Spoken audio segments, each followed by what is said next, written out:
This happened on a Greyhound bus headed to Winnipeg, Manitoba, by a man named Vince Lee.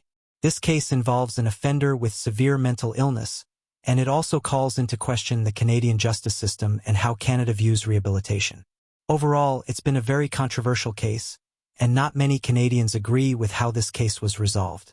This also gained a lot of international attention because of the gruesome nature of the attack and the randomness of it.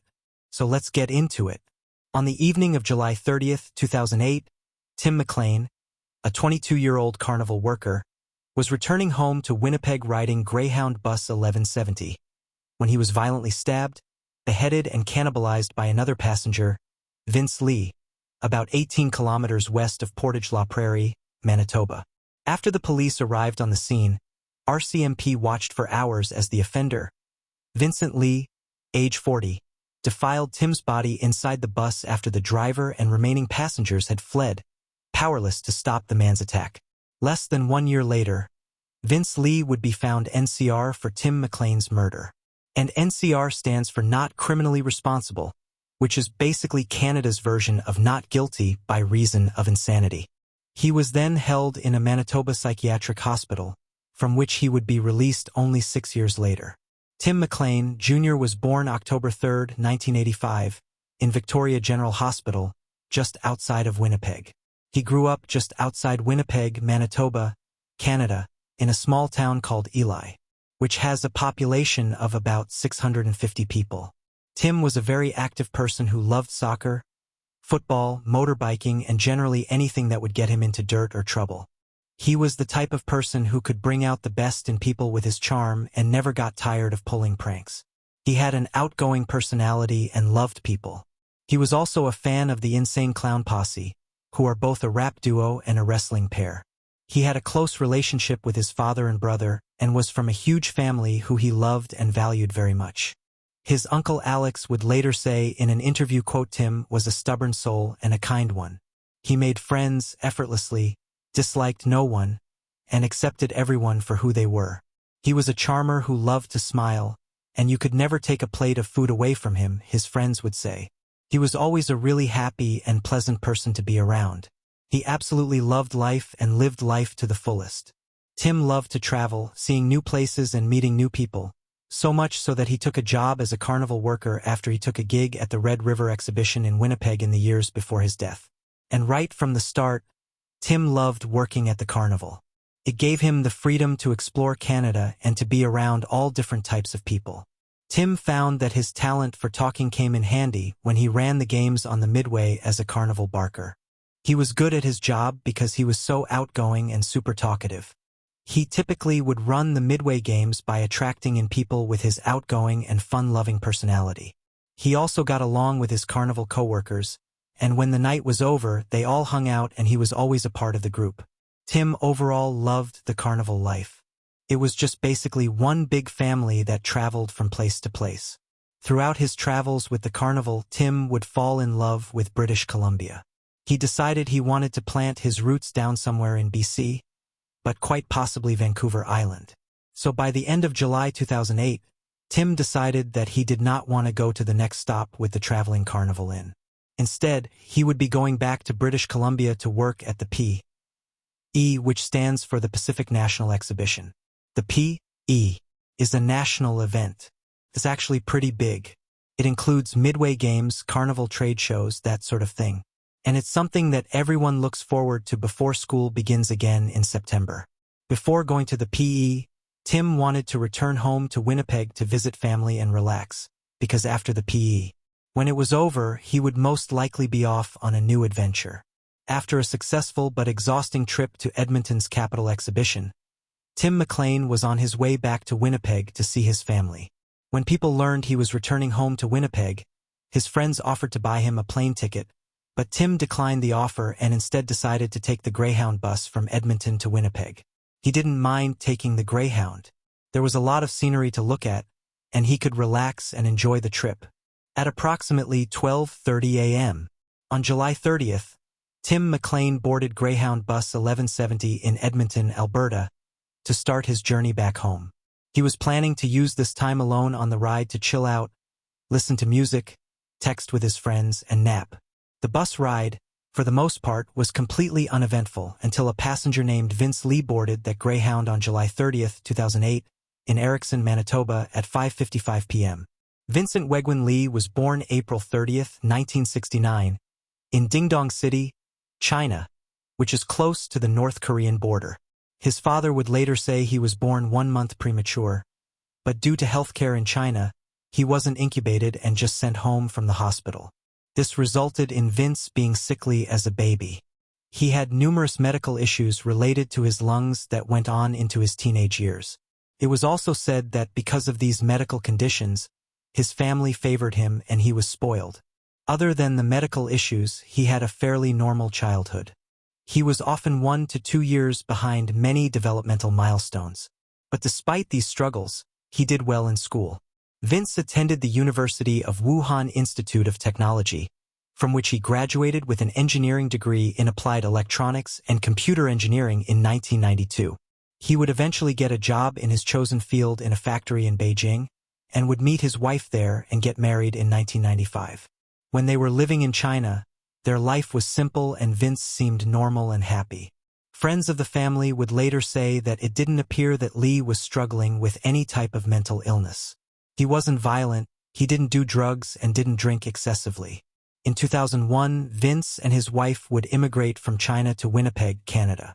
Toronto was really their first choice, but they eventually settled on Winnipeg. The cost of living there was much lower and they didn't have a lot of money, so their modest savings would go much further in a smaller city. As what often happens with a lot of new immigrants, Vince struggled to find employment. Even though Vince had a college degree, he would end up working in the kitchen area at McDonald's for a little while. His English at the time wasn't strong and not good enough to serve customers. Although he was frustrated and employed far below his capabilities, Vince was persistent and hardworking. Vince's wife would also work at a local Thai restaurant, and because Vince wasn't happy working at McDonald's, he was able to return to school, going to CDI College, where he completed a computer program Ming diploma in 2002 that paired well with the degree he already had. He was hoping this would help him get a job more aligned with his skills. Unfortunately, these hopes faded when all he could get were low-paying labor gigs, and eventually he ended up taking a job at Tim Hortons in the kitchen area. A few years later, around 2004, Vince and his wife started to argue a lot, and this was also around the time that things started going badly for Vince mental health-wise. It was around this time. Vince would later admit that he started hearing voices, and he would also have strange and distressing thoughts. There was a voice he was hearing that was apparently coming from the sun, telling him that he was the Chinese Jesus. According to Jeffrey Waldman in the book Shrunk, quote, whenever he made decisions at the time, he would walk outside and stare at the sun to wait for instructions about what to do. Vince would eventually tell his wife about these voices and that he actually saw God. His wife just thought that he was tired, so she bought him some sleeping pills, thinking that all he needed was a good night's sleep. After some time passed, the voices were only getting more frequent and giving him more direction, which was extremely alarming to people who knew him. Some of his friends and his wife were now pushing him to go see a doctor, but Vince refused to do so as he didn't really trust Western medicine. The constant arguing and stress caused Vince and his wife to separate in 2005. And in September 2005, the voice from the sun that Vince perceived to be God directed Vince to get on a Greyhound bus to go see a friend who lived in Toronto. But once he arrived, he realized that he didn't know where his friend lived. Over the next few days, he wandered around the city looking for his friend, talking to strangers and spending what little money he had. Then, out of nowhere, the voice from the sun directed him to go back to Winnipeg. So he started to walk down the highway, which is totally normal, where, in a completely agitated and confused state, he was picked up by the police and taken to a hospital in Etobicoke and held there on a psychiatric halt. Vince seemed very disorientated. He was acting like he hadn't really slept or ate for days, and the doctors would diagnose Vince as being in a schizophrenic catatonic state. They kept him there for 10 days and gave him medicine to try and help him out. During his stay at the hospital, he was given antipsychotic medication, antidepressant medication, and mood stabilizers. Vince apparently doesn't have very many memories of his stay at the Etobicoke hospital. At the time, he believed he was being punished for something and left the hospital against medical advice. He also left without medication and had to contact his frustrated wife, who helped him get back to Winnipeg. When he returned home to Winnipeg, he would eventually file for divorce from his wife and return to China and live there for a short while. And his father would also remember that Vince seemed irritated, and was unable to hold down a job in China either. And then at some point, Vince would eventually reunite with his wife and move back to Canada. They settled in Edmonton, Alberta, where he would take a job at Walmart and also delivered newspapers. They also attended church on a regular basis. And then in 2007, Vince Lee would receive his Canadian citizenship. And while it sounds like everything is better and Vince is coping, he really wasn't. For 3 years, Vince Lee was receiving messages from God through the Son. And no one else suspected or had a clue that he was receiving these messages. The people that knew him suspected that he might have some sort of mental problem, but it wasn't in his personality to be violent. He had no history of drug or alcohol abuse, and he was never diagnosed with a personality disorder. However, the voice from God, now talking to him, relentlessly told Vince that he needed to start carrying a knife, which he did. Around 2008, people in his life started to notice his behavior changes, and he was becoming very erratic. Either his moods would be off, or he wouldn't be able to have a normal conversation with somebody, or he would often randomly blurt things out that were completely out of context to the topic they were discussing. Vince would eventually be fired from his Walmart job after an argument with a coworker, and he would leave his wife again, not telling her why or even where he was going. At the end of July 2008, the voice from God told Vince that he needed to start traveling again. I don't know why I keep pointing up. I just assume God is above me. He delivered his last batch of newspapers on the morning of July 2008, and then purchased a Greyhound bus ticket to go to Winnipeg. He was traveling under the alias Wong Pent. Before Lee got on the bus, he sent a note to his ex-wife, and it read, quote, "I'm gone. Don't go looking for me. I wish you were happy." Even though his ticket was for Winnipeg, Manitoba, Vince Lee got off the bus with his 3 bags in Erickson, Manitoba, when it arrived at 555, right before making this decision to go on this trip in the first place. He would say that he was having strange thoughts of aliens and that he was chosen by God to get rid of these aliens. Vince's original traveling plan was to go to Thunder Bay, but apparently, when the bus stopped in Erickson, Manitoba, the voice from God told him to stay there. For the next 24 hours, he wandered around the village of 480 people. He kind of stood out. According to the CBC, he spent a long time in the grocery store. And according to one witness, he passed time sitting on a park bench. So Vince would end up sitting on this bench, waiting for God to tell him what the next move was. A witness who worked at the gas station across the street from the bench would later say that he sat there staring off into the distance for hours with his sunglasses on.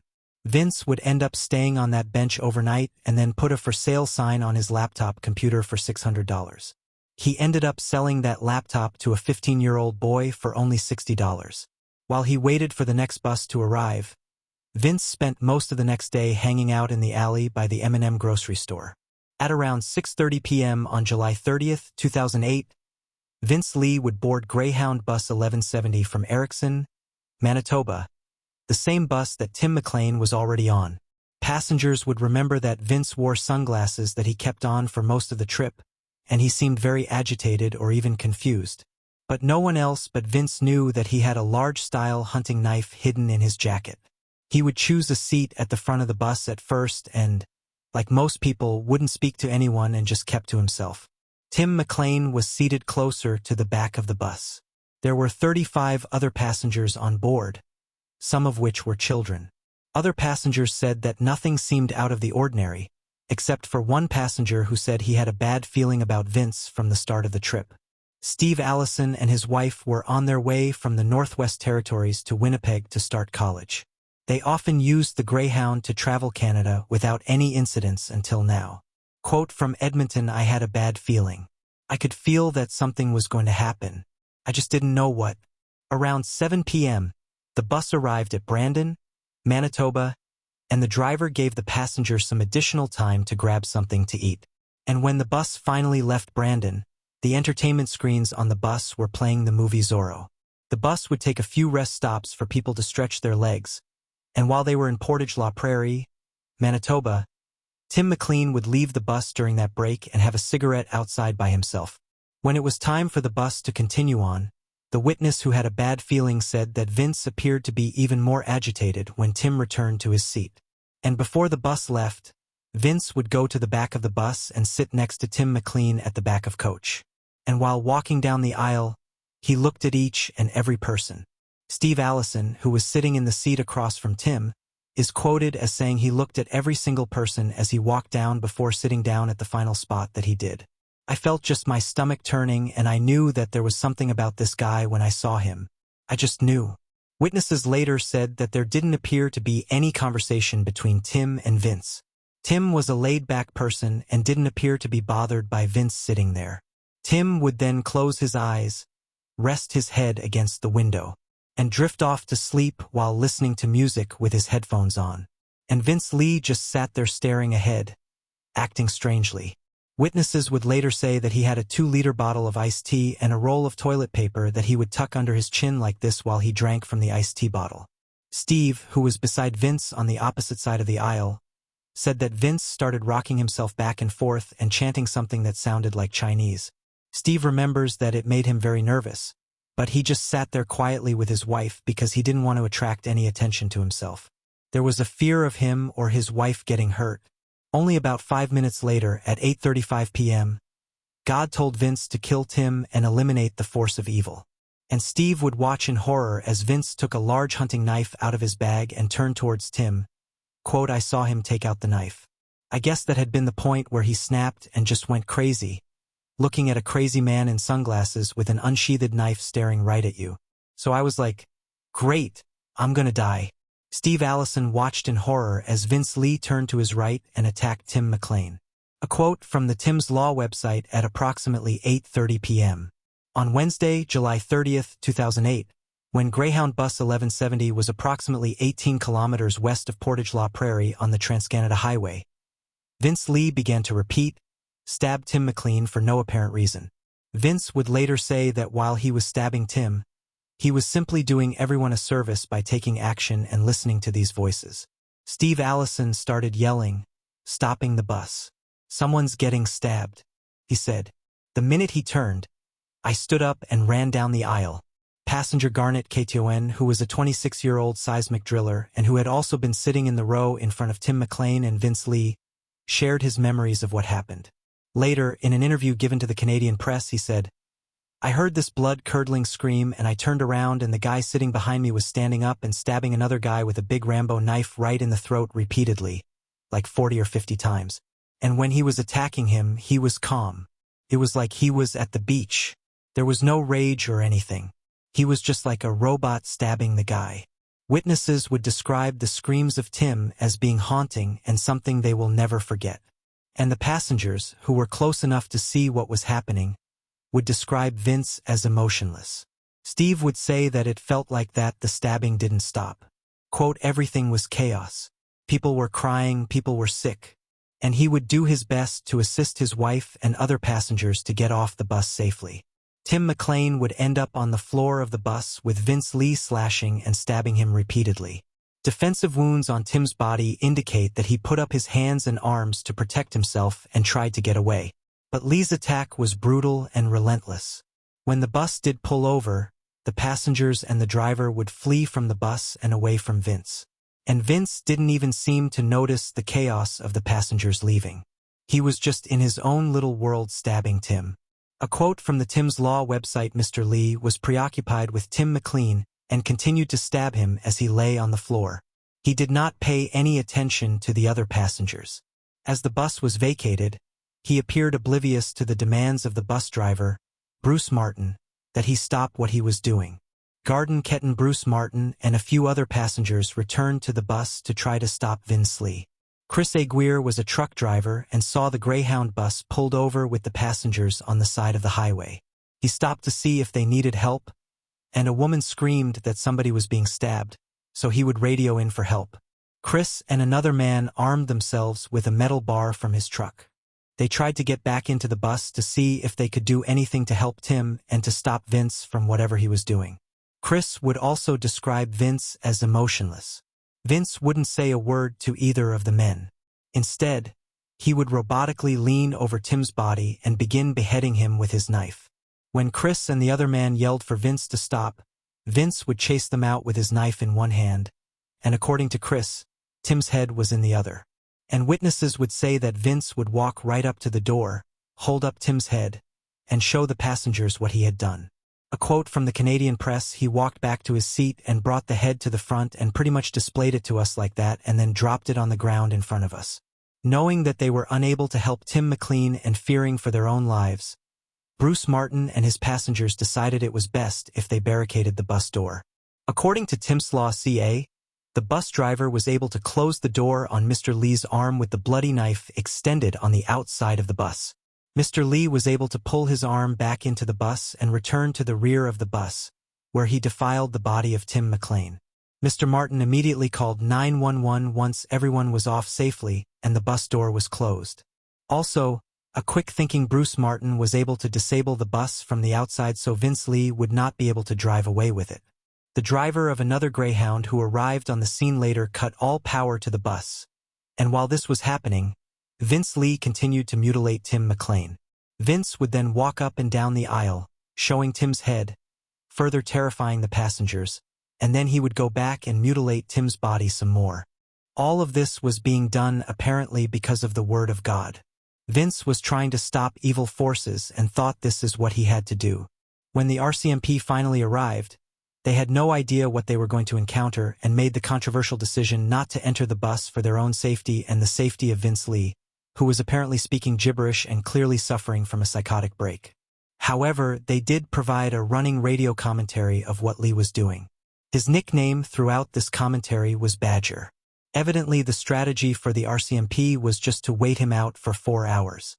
A group of men were guarding the door to the buses with crowbars and hammers, really any sort of equipment they could think to use as a weapon, and Vince was still pacing the bus armed with his knife.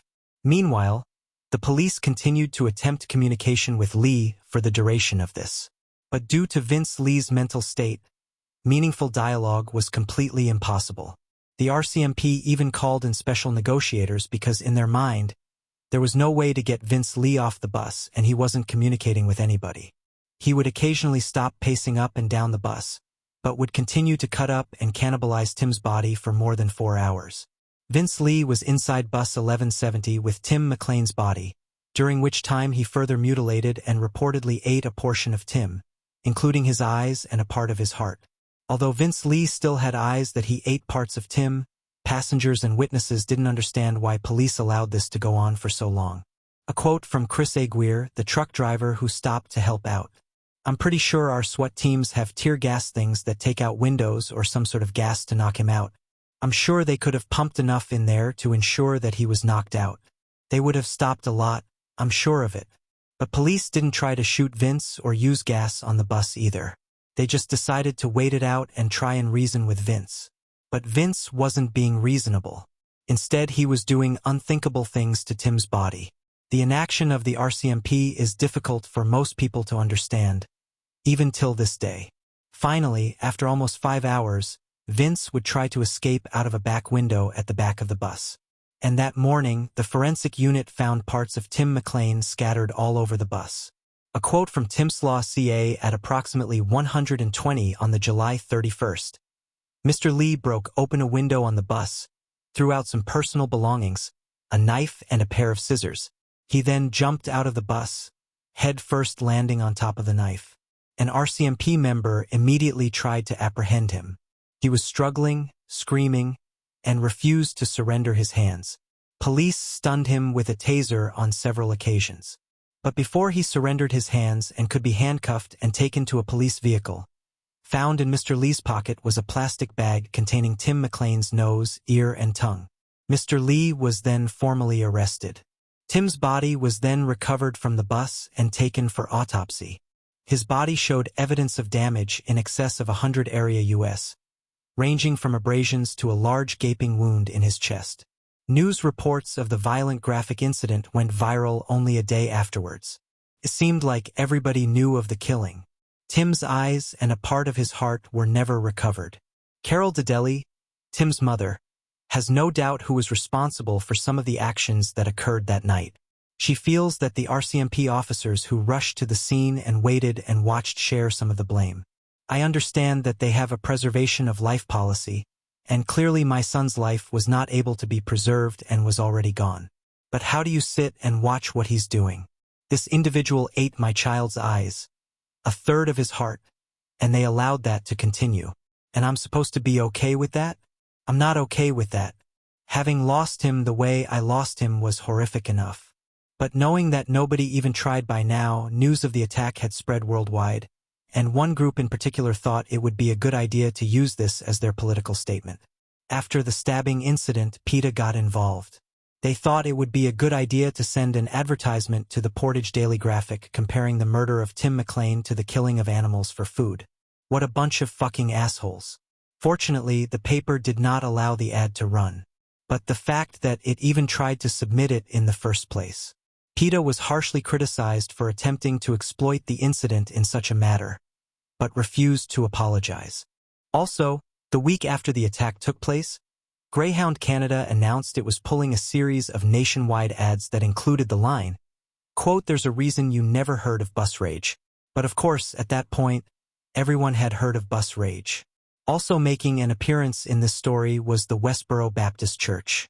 The daughter of the founder of the Westboro Baptist Church, which is based in Topeka, Kansas, told CTV News that she and other church members planned to go to Winnipeg to demonstrate against what she described as Mcclain's quite filthy way of life. Shirley Phelps Roper said that Tim's life was a symbol of Canada's moral decay. She also said that his brutal murder was a sign from God. Quote, "You gotta connect the dots, people, from your idols to your filthy way of life. Here's what I know, he's dead. And God does not do that to people who serve in his truth." Canadian border guards were under strict orders to try and prevent members of the Westboro Baptist Church from entering the country. Shirley Phelps Roper, the daughter of church founder Fred Phelps, said that a group of church members were turned away from a border crossing at Niagara Falls, but a small group did manage to get into Manitoba. However, the West Bar Baptist Church did not follow through with their protest.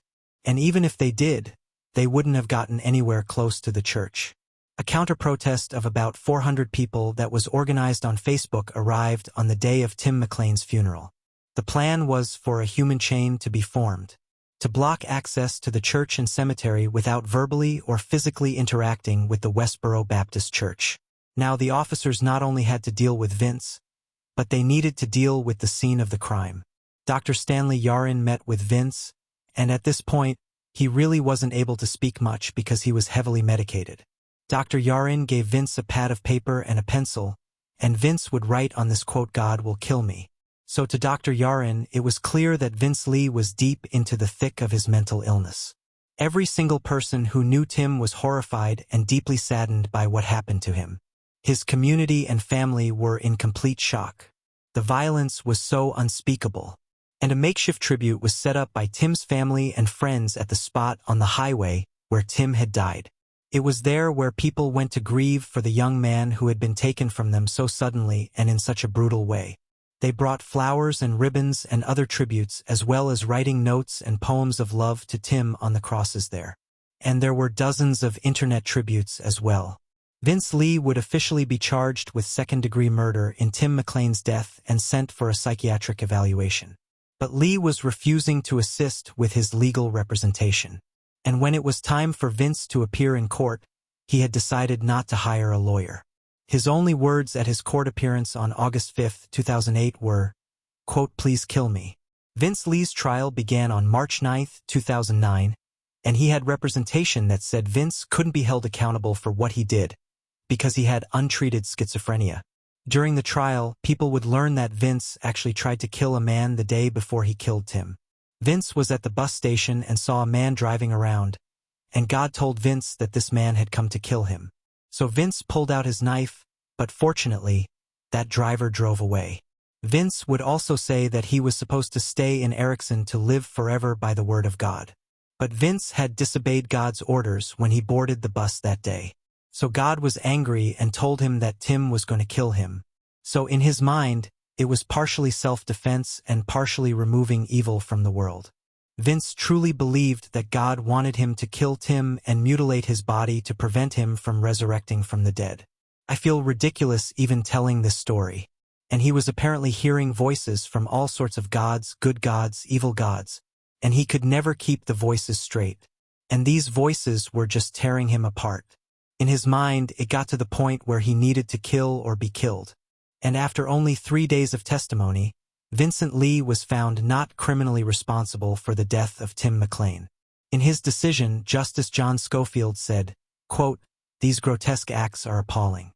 However, the acts themselves and the context in which they were committed are strongly suggested to be a mental disorder." He did not appreciate the actions he committed were morally wrong. He believed he was acting in self-defense. Vince Lee, who claimed he was mutilating Tim to prevent him from resurrecting from the dead, would be on his way to a hospital bed, not a prison cell. And Tim's friends and family were appalled. They felt that Vince should be locked up forever and the key to his cell should be thrown away. Some people even believed that he was faking his symptoms and knew full well what he was doing. According to Winnipeg Free Press reporter Mike McIntyre, Carol Dadelli had a lot to say outside the courtroom after this ruling. Quote, "He still did it," she said. "Whether he was in his right frame of mind or not, he still did the act. There is nobody else on that bus holding a knife and slicing up my child. Nobody else did that. Just one individual did that." Dadelli said the law needs to be changed so someone could be found not psychologically accountable, but still criminally responsible for the crime. And she's been fighting for that ever since. Vince Lee was committed to a high-security psychiatric ward for a year to be evaluated and treated for his schizophrenia. The anguish Tim's family went through doesn't really seem to equate what Vince's consequences were. Vince still brutally killed somebody, and Tim's family wants the law changed so no other family has to go through what they went through. After that first year, Vince Lee would be transferred to a psychiatric center in Selkirk, Manitoba, until 2017. On June 3, 2010, Vince Lee was granted supervised outdoor walks within his mental health facility. On February 16, 2011, 2 passengers, Deborah Trucker of Port Colborne and Kaylee Law of London, Ontario, both filed lawsuits against Vince Lee Greyhound and the RCMP and the Government of Canada for being exposed to the horrific beheading. They were each seeking damages of $3 million in June of 2015. That lawsuit was officially dropped in 2012. Vince Lee was interviewed by Chris Somerville, CEO of the Schizophrenic Society of Canada in the Selkirk, Manitoba facility where Vince was living. Vince Lee signed an affidavit agreeing to the publication of the interview, and I'll link that interview down below. There's no videotape of it. It's just a transcript of the interview in total. Chris Somerville says that Vince lives every day with remorse for what he did, and apparently he's extremely embarrassed and ashamed. Vince also says that he's happy to be on medication, and apparently he's not hearing the voice of God anymore. He also says that he would be happy to be under a treatment order because he never wants to do anything like that ever again. I should hope not. He also promises to call his doctors if the voices ever return. I'm really struggling with that one because he wouldn't call doctors in the first place because he didn't believe in Western medicine, and now he's okay with Western medicine. I don't know. Something about that one bugs me. So while Vince Lee's health appears to be doing so much better, he seems to be the only one involved in this story. What about the mental health of the passengers? None of them lost a loved one that night, but they all lost a little bit of themselves. The lives that they had before that horrible night are gone forever. The passengers, the bus driver, and the police officers present that night have indicated in several interviews that since witnessing the events on Bus 1170, they had suffered nightmares and other symptoms of PTSD, and many now have anxiety issues. They can't go into large crowds or ever take buses again. "I'm back there every day," says passenger Marlene Gregory. "It just doesn't go away."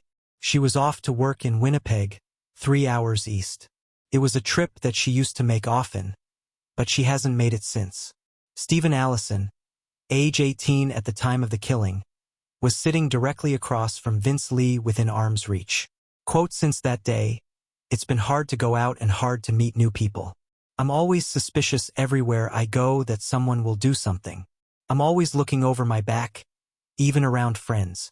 He almost failed at a university, and even though Greyhound promised to pay for trauma counseling, the email addresses and phone numbers Greyhound provided suddenly stopped working. Coincidentally enough, The company reimbursed him and his wife $437 for clothing, trading cards, a pillow, and a pair of sunglasses. The belongings were apparently so stained that they couldn't give them back to the passengers. The bus driver, Bruce Martin, who pleaded with Vince Lee to stop stabbing Tim McLean, often relives the moment 5 to 50 times a day. He can no longer work and relies heavily on his wife, according to a statement his lawyer read at the hearing. And the RCMP officer who first boarded the bus never recovered. The visions of what happened that day wouldn't leave him, and 6 years later, he sadly took his own life. Chris Edgar, the truck driver who stopped to help, unfortunately saw a lot of what happened on the bus as well, because he was so close to the bus, standing there with the barricade to the door. He suffers from PTSD, and there isn't a day that goes by that he doesn't mourn. Tim McLean sadly, Chris' PTSD pushed him into alcoholism. The drinking started just to help him sleep at night, but the nightmares wouldn't stop, so his drinking would get worse and worse. Another passenger who gave birth years later had her newborn taken away by social workers. But because they were concerned, her mental illness, which stems from PTSD on that day, would make her unfit to care for her own child. Her child stayed in foster care for 18 months before custody was given to the child's grandmother. This passenger has nightmares, trouble sleeping, can't use public transit, and has problems trusting people. She's on medication, and it is not known if she'll ever recover. So Canada's justice system is very much about rehabilitation, and that's not always a bad thing when dealing with nonviolent crimes. But when it comes to violent crimes, that's another story. The question of Vince Lee's accountability will always remain an issue. Vince was apparently a model patient and was cooperative in the mental health center, and by 2010, he would be given outside privileges and would be allowed.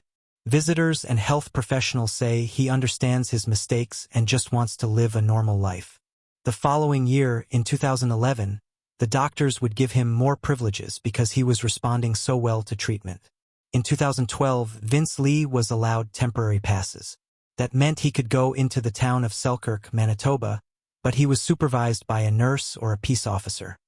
He responded well to these outings, and in 2014, Vince would be allowed to go unsupervised into town, starting with just 30 minutes, but would increase to full-day trips. In 2016, Vince would change his name to Will Bay Aker before being fully released in 2017 with an absolute discharge. The courts have said now that he doesn't pose a significant risk to the public. In February 2017, Global News reported that Vince Lee had been granted a full discharge from Selkirk, where he had been receiving treatment. Quote, Vince Lee, who now goes by Will Baker, was granted a full discharge Friday afternoon. Baker was found NCR for killing Tim McLean on a Greyhound bus in 2008. Because Baker was found NCR, he was eligible to apply for an absolute discharge, which he was granted Friday afternoon. According to a report from Manitoba's Criminal Code Review Board, this means he's no longer subject to any conditions. While reading older newspaper articles on this case, it was clear that Tim McLean's family and the passengers that day never thought that Vince would get an absolute discharge. The lawyer for the McLean family was also sure this would never happen and knew that it would cause tremendous psychological harm to the family. Carol, Tim's mother, would say that the trauma Tim's family has gone through and the other passengers went through wasn't taken into consideration, and she was sick to her stomach when she found out about his freedom. In an interview she did with Global Morning, she said she was concerned about the safety of the public because there is no legal requirement in Canada for this extremely mentally ill individual to treat his illness. She said there has been no justice for her son. She also says that schizophrenia is a lifelong and incurable illness, and the psychiatric community says that they cannot predict the future behavior of any individual. Why are they predicting he is going to take his medicine? And because he's received an absolute discharge, this means he has absolutely no criminal record. There's nothing in the books that shows that he killed Tim. He has every freedom that every other Canadian has. He can cross the border and that diagnosis won't follow him. So from what I could find, Will Baker has kept out of trouble since he was released in 2017. Back in 2017, it was said he was going to get post-secondary training and he wanted to get a career and stay in Manitoba. The doctors seem confident that he's going to stay on his medication, and that he understands he has to continue taking his medication in order to live a reasonable and responsible life. On the 11th anniversary of Tim McLean's death, his mother visited the roadside memorial just outside Portage La Prairie. She expressed her feelings on Facebook in a post accompanied by photos of the white cross and flowers that remain on the spot where her son died. She wrote, "I was there today to visit you, that place where you drew your last breath. I left some flowers and filled the water jugs for others who stopped and visited. I know they'll water them if it's needed. I'm grateful for the individual who cuts the grass there each year. A big thank you to Ken Bosch Greenhouse for the tree they donated years ago that is doing so well amongst the lilacs. We miss you, Timothy, your smile and laughter. I think the whole country is still in a state of disbelief over the ridiculousness of NCR. Your precious life was worth so much more." Mcclain Sr. and his family also filed a lawsuit of $150,000 against Lee Greyhound and the Attorney General of Canada. Quote, "Our lawsuit right now is still in limbo. Greyhound does not want to back down on anything, I guess because they're company and they figure they can do that. We don't believe it's right. From day one, we've received condolences and thank yous and so sorries from everybody from Transport Canada, from the RCMP, from the media. Everybody except Greyhound acknowledged their condolences. And to this day, Greyhound still has not acknowledged any condolences or anything done right by our son. Greyhound even kept the bus Tim died on in service, a fact that his friends and family did not like. However, this is no longer an issue. In a May 14, 2021 article on autoeek.com, it said that after almost a century of operations, Greyhound Canada has shut down permanently in the country.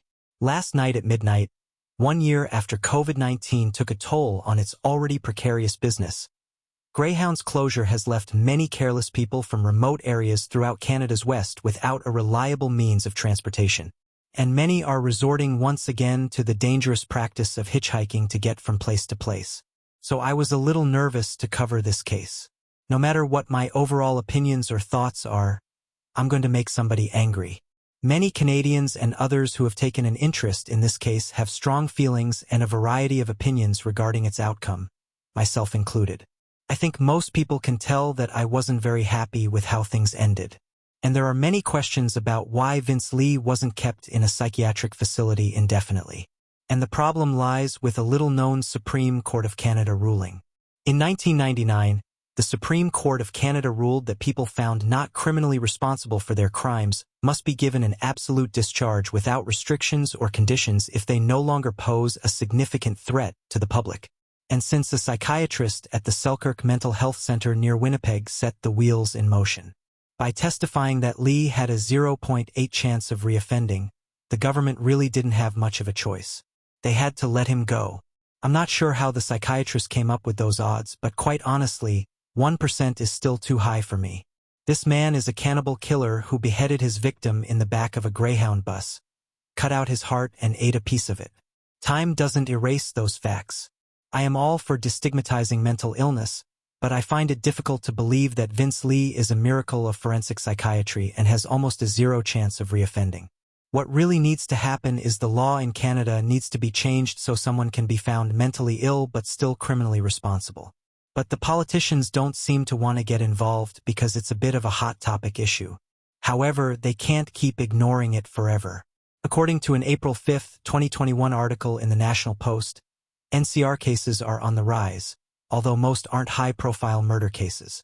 In a 2015 study, which is one of the few detailed analyses of NCR cases in Canada, it was found that 1.7 criminal cases in every 1,000 ended with an NCR verdict in Ontario, 9.27 in 1,000 in Quebec, and 0.8 in 1,000 in British Columbia. Tim McLean's family and many others fear that Vince Lee will stop taking his medication, which is a reality. There's nothing on the books that's forcing him to take his medication. He is as free as anyone else. There are some people who are on medication for mental illness that when they're feeling great, they stop taking their pills because they feel good and they think they don't need them anymore. I was one of those people, and I still am one of those people who was not happy with the NCR verdict. I don't know what the solutions are, though. I just know that everything about this case feels wrong.